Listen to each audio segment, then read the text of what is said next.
Hello, bachcho. Let's see the question. Here, the question is saying that reappearance of nuclear membrane, disappearance of spindle fibers, and the formation of chromatin network are the characters of which of the stage. Okay, so हमारे पास चार stages given है for the mitosis. हमें बताना है कि reappearance of nuclear membrane, disappearance of spindle fiber, and the formation of chromatin network takes place in which stage.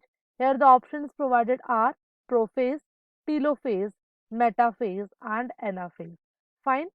So if we talk about the key concept that we have to use in this question, so the key concept here will be the mitosis. ठीक है, ये कह सकते हैं M phase. जब हम बात करते हैं mitosis की, it is a type of cell division, and mitosis again is further divided into four different phases. The first will be the prophase. ठीक है. The second will be the metaphase.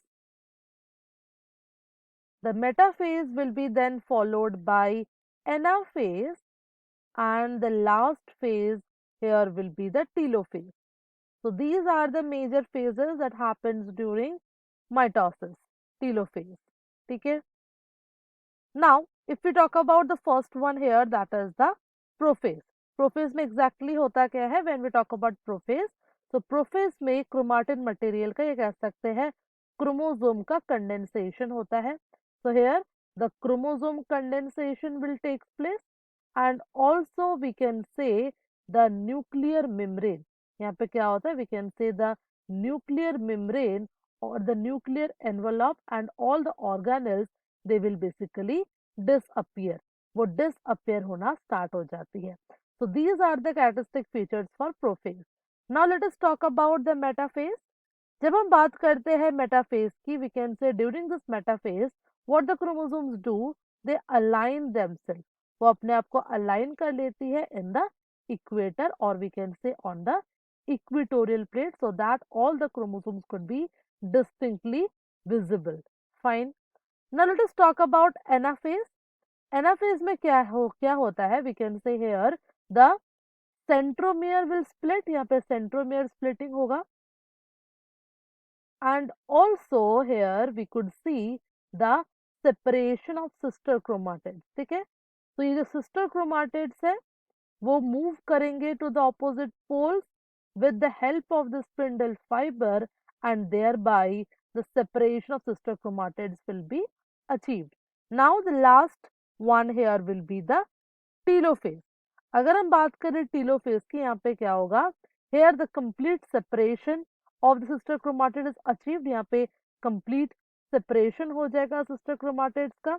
अब complete separation अगर हो गया sister chromatids का, so we do not require any kind of spindle fibers. Spindle fibers क्यों चाहिए था? For the separation of sister chromatids. तो यहाँ पर अगर complete separation achieved हो गया, it means यहाँ पे क्या होगा? जो spindle fibers है वो disappear होना चालू हो जाएंगी. Spindle fibers will disappear. Fine. Along with this, we can say जो nuclear membrane disappear हो गया था during this prophase, again that nuclear membrane will reappear.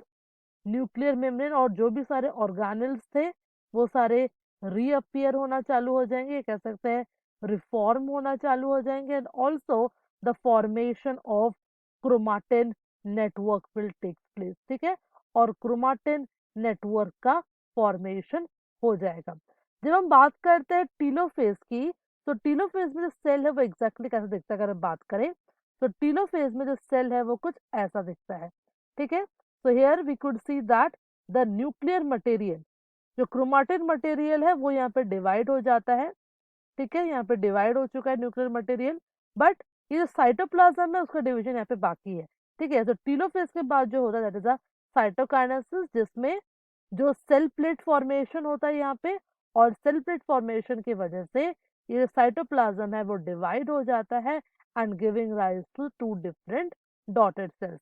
That is why हमें क्वेश्चन पूछा गया था that what are the characteristic features for telophase. हमने देख लिया टीलोफेज में न्यूक्लियर मेम्ब्रेन डिसअपियर होता है, spindle fibre nuclear membrane reappear होता है, स्पिंडल फाइबर डिसअपियर होता है, और जो क्रोमाटिन नेटवर्क है वो फॉर्म होता है, that will lead to the formation of cell plate. ठीक है, तो जो हमारा करेक्ट आंसर यहाँ पे होगा that will be option B, that is telophase. So from this we can conclude our answer that answer will be option B, that is telophase is the correct answer for our question. I hope you understood the question well. Best of luck.